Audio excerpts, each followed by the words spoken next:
The Niqabi Diary Season 1 illustrated book is now available in paperback. Own your copy now by clicking the link in the description box. Assalamu alaikum. You're listening to the Niqabi Diary series by The Pen, the sound of sisters raising their voices with the written word. I'm your host Samar, and thank you for listening. Don't forget to like, share and subscribe. Okay, so today we have Sister Naima B. Roberts, and she is a well-known, renowned author in the Muslim community. So Sister Naima, Assalamu alaikum. Wa alaikum salam wa rahmatullahi wa barakatuh. Alhamdulillah, Jazakallah khair for joining us. Today you're going to talk about a new book that you've got coming out, inshallah. Yeah. So can you let us know about the book and what was your inspiration behind this particular book? Well. Firstly, I just want to say thank you for inviting me and, for the great work that you've been doing, mashallah. I love to see sisters getting together and creating amazing things together. So, alhamdulillah, may Allah put so much barakah in it and allow it to grow and grow and grow, inshallah. So my new book, my upcoming book is called Show Up, a motivational message for Muslim women. And it is basically the culmination of the work that I've been doing in my sort of online programs and in my speaking. I wanted to kind of take what it is that I share with my clients and put it into a book so that anybody can benefit from the things that I teach, basically, and the things that I have learned on my journey, and specifically my journey since losing my husband, Allah yarhamu. It's been a good 5 years now, subhanallah. And in that time, I talk about it in the book, just the number of ways and that I had to show up, times when, I didn't think I had what it took. I didn't, believe that I could do what was being asked of me, but I had to make a choice to show up, to step up, and to be the person that situation required of me. So over that time, I learned a few lessons that I call them like the 6 steps, to finding that thing inside of you that gives you the ability to show up no matter what's happening around you. And everyone can do it.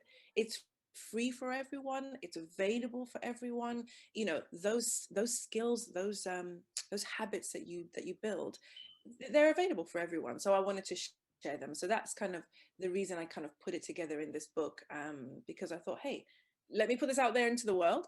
And I haven't written a book for adults since From My Sister's Lips, which sounds crazy, but it's true. So yeah, I thought that would be it was about time. Alhamdulillah.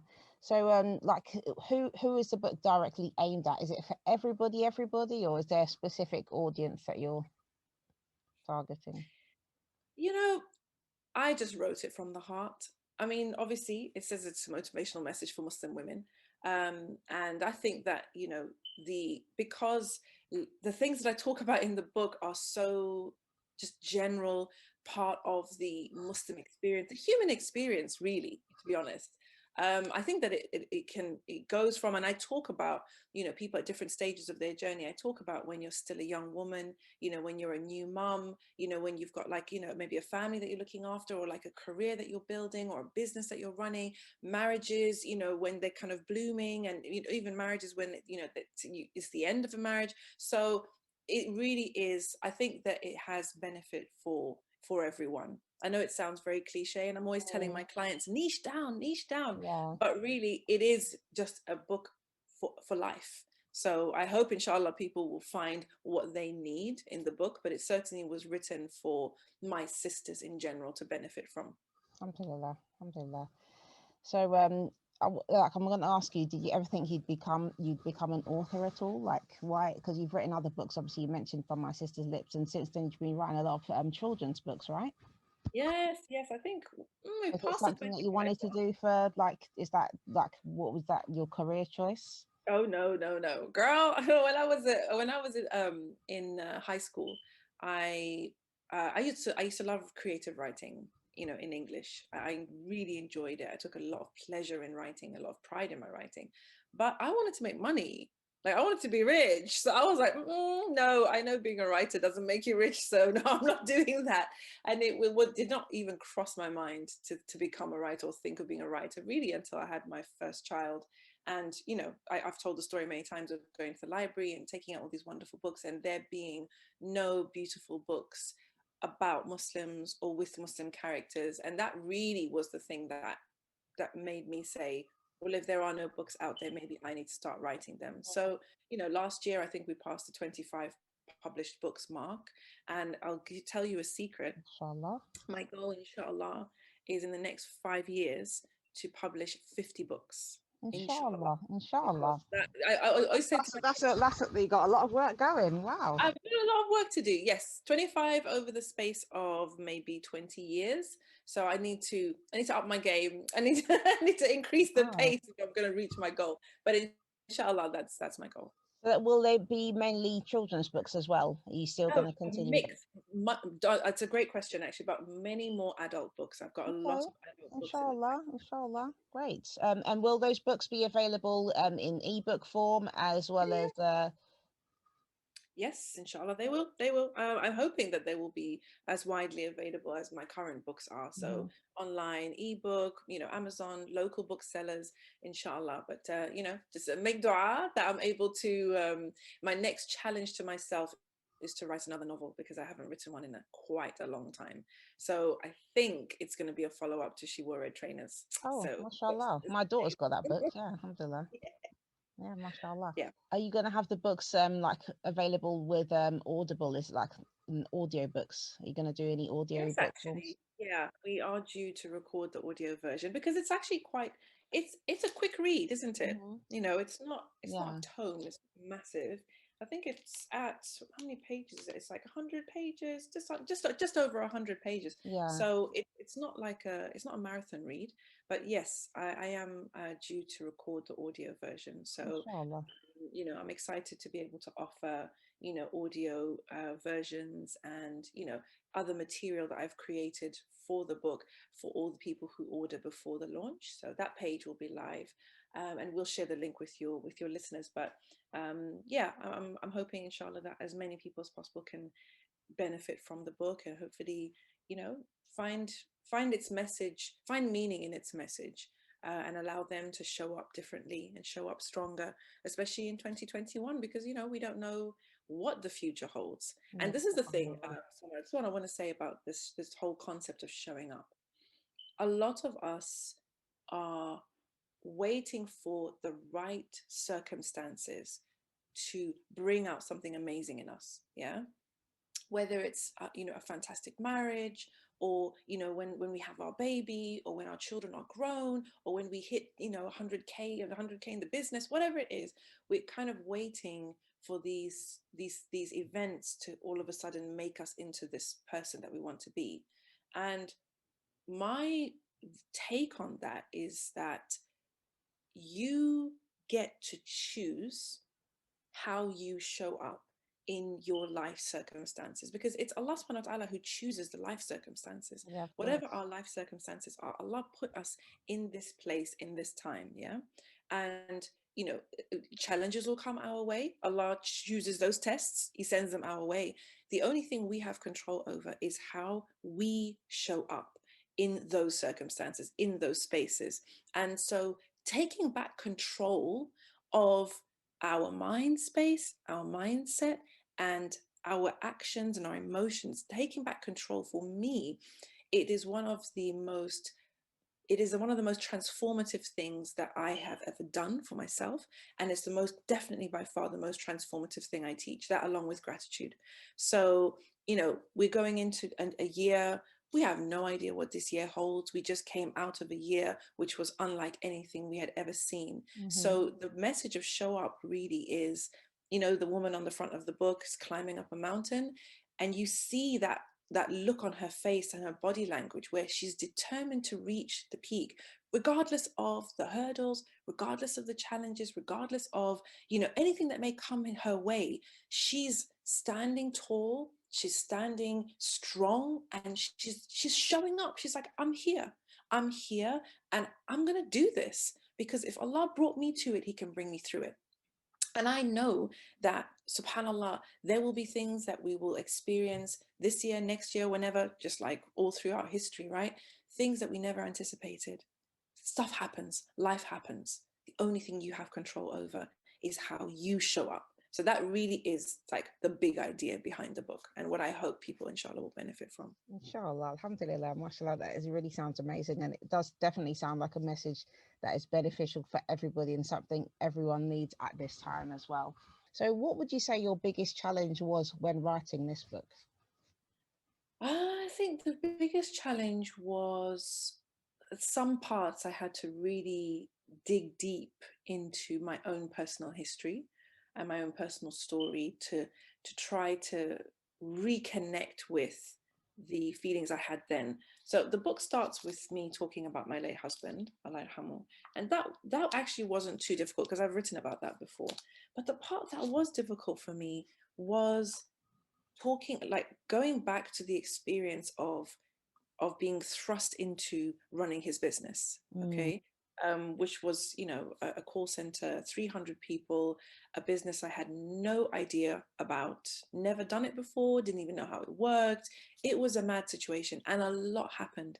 And I think that I I kind of numbed myself after it was all over.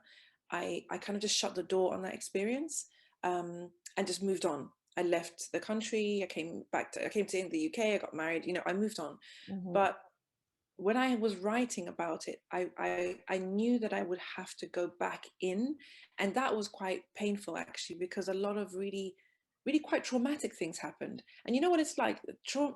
It's a funny thing about trauma, isn't it? It's only trauma when you recognize it as trauma, because Yeah. when you haven't recognized the trauma, you just think that's life, and you think that the way you are, numb or kind of blasé about it, is just like, yeah, it's just normal, but actually it's a response to the trauma and your body just protecting you. Mm, So that was I think the most difficult thing. It was kind of going back into some of these really, really painful episodes to try to extract, what was it that I learned, what was it what was the lesson, and having to kind of go back into that in order to be able to write about it in an evocative way. So I think that was the biggest challenge. mashallah. And what advice would you give to any sisters who are considering writing a book, or they feel that they've got something that they want to put something into words, but they're not sure, and they're because I've come across a lot of sisters like that. Even me myself, I've been like that. I had some ideas of things to write, and I thought, well, I'm not a writer. Yeah. What would you advise sisters like that?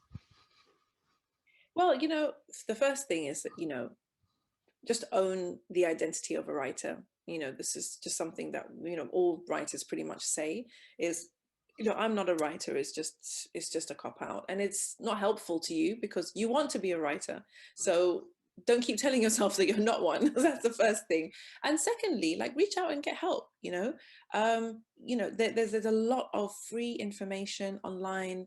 There's a lot of people teaching, talking about how to start off, how to get started on the journey. We have, a Muslim Writers Facebook group. I think we're at about 10,000 now. Forgive me, Allah forgive me if I'm wrong, but I think we are. And connect with like-minded sisters. Mm, Watch webinars. Get those breakthrough calls. Download those free resources. Get started. I always tell my book writing clients, like last night we had a coaching call. Anyway. And I was saying to them, just reminding them of that statistic of 97% of people who start writing a book don't finish.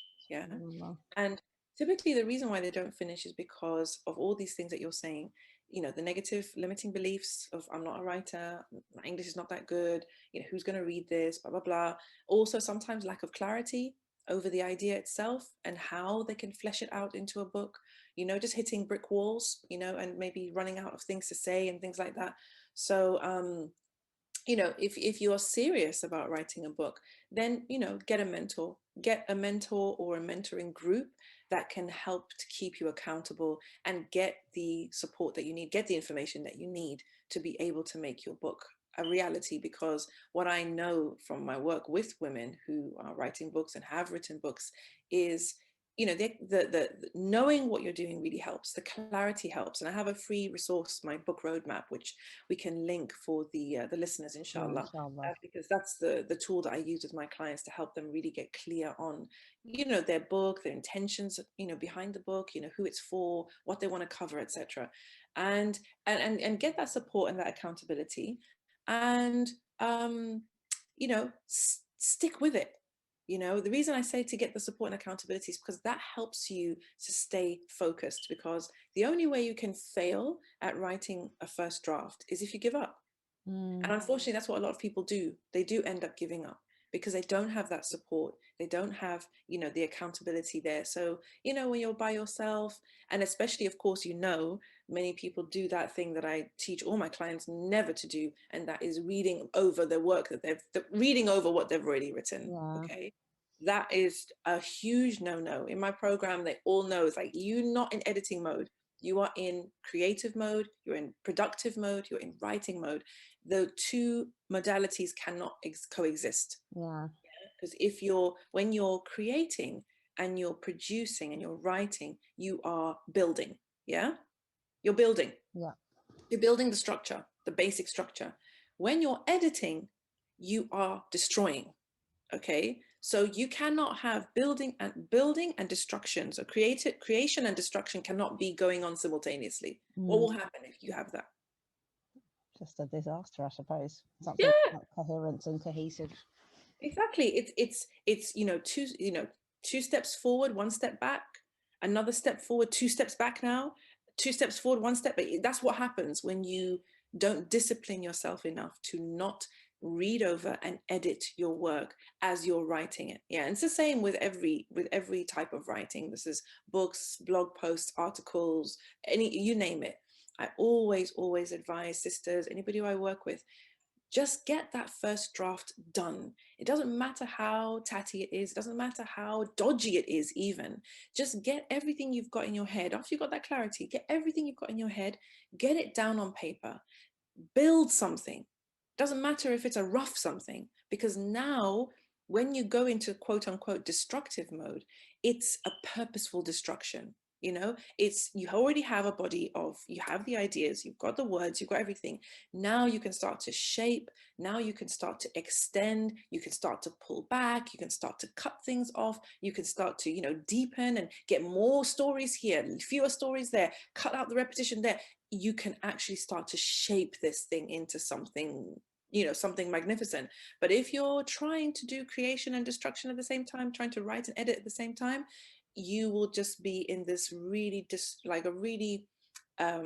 it's a very unproductive way to do things. And I believe that is the majority. The reason why people abandon their projects is because they read over it and they say, this is trash. Yeah, definitely. Right? Can I get it? Amen from somebody? Okay. Yes. Yes. All of you writers out there, I'm talking to you. You know what I'm talking about. Yeah, definitely.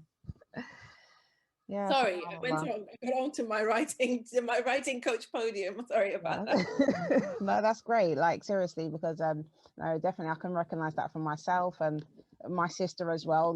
She's been writing some books, like quite a lot of books actually. So amazing. Yeah. So Has she finished any of them? I think she's close to the end on a few of them, but I told her, I basically had to tell her at all, don't stop reading them, because that's how she started off and it was really slowing her down. So since I gave her that advice to not read while she's writing a lot more. But yeah, because there'll be time for editing. Trust me, editing. Like I said, you put on a different hat when you do editing, and it's fine. There'll be time for that. There will be time for that. But you will be so glad. Those of you who are listening, seriously, take Auntie Naima's advice, because you will be so glad you did. Because getting to that stage where you've actually completed a draft. Yes, it's a rough draft. Yes, it's a vomit draft.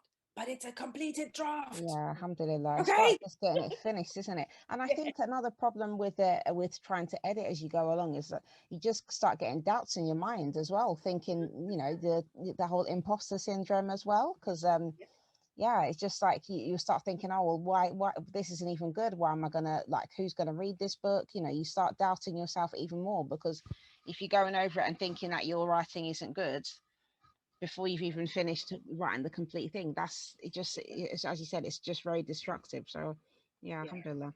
Another thing Not a to bad bear day. in mind as well is that a lot of people compare their writing to books that they've read, Yeah. yeah, or articles that they've seen online, etc. Hmm. And then they say, "Oh, I'm terrible. I'm trash. Like, I can't write. There's no point doing this." But what they fail to realize is that those books on the shelf and those articles, it's almost like you're comparing a real person to a photoshopped image, Yeah. because the work that's been published, it has had work done. Mm. It's had a nip and tuck, okay? It's had a little bit of Botox here and there. It's had a bit of a facelift. Do you know what I mean? A little bit of collagen. Da, da, da. Yeah. That book that you see has had work done to it by multiple people sometimes. Not only has the author written maybe 1, 2, 3, 4, 5 drafts, okay, making changes every time, of course, in the editing stage, but then their editor may also have asked and requested changes several times. And then Mm. the copy editor goes in to make sure that it's pitch perfect and that there's no grammatical errors, etc., etc. And then there's beta readers. Those books have had work done. Mm. So comparing your draft, which is looking, a bit tatty, whatever, to books on the shelf, it doesn't make sense. That book probably started out very similar to what your draft is looking like right now. Yeah. And so it's just people don't know, that's all. But that's how it works. Alhamdulillah. Alhamdulillah. So when is the release date for your book? Release date is end of February, inshallah, and I'm very, very, very excited because I'm hoping, bi'idhnillah, to be doing a virtual world tour in February. Okay, inshallah. So hopefully speaking dates are popping up here, there, and everywhere. Lots of wonderful friends coming on board for the launch, to support the launch of the book, inshallah. So I'm excited. We've got a big launch party planned. We've got prizes, we've got gifts, we've got freebies, we've got all sorts of things going Inshallah. on. Great. So people Sounds need to exciting. follow. Yeah, people need to follow on the socials Yeah. so they can get, basically the latest news on everything that's happening. And as soon as the book is available for pre-order and the pre-launch offer Mm-hmm. is up, I really want to ask every single person to please, please, please go and pre-order the book and get all your goodies, get all your pre-launch goodies, so that we can all enjoy the book together as soon as it's available, and we can come together and have readings and have book clubs about it and have Q&A sessions about it. Anybody who invites me to their book club, I'm coming, of course, virtually. Great. But Great. yeah. Inshallah.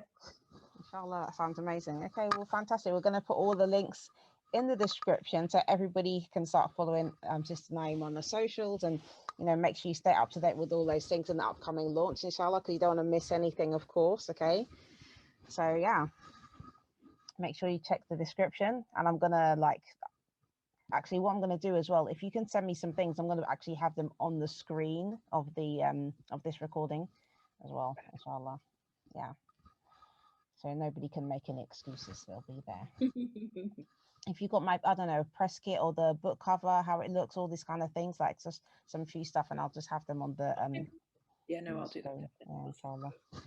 Okay then. Well, Jazakallah khair for telling us about your book, Sister Naima. We're very excited to read it, inshallah. Yeah. Yeah, great. Okay. Assalamu alaikum wa rahmatullahi wa barakatuh. Wa alaikum salam wa rahmatullahi wa barakatuh.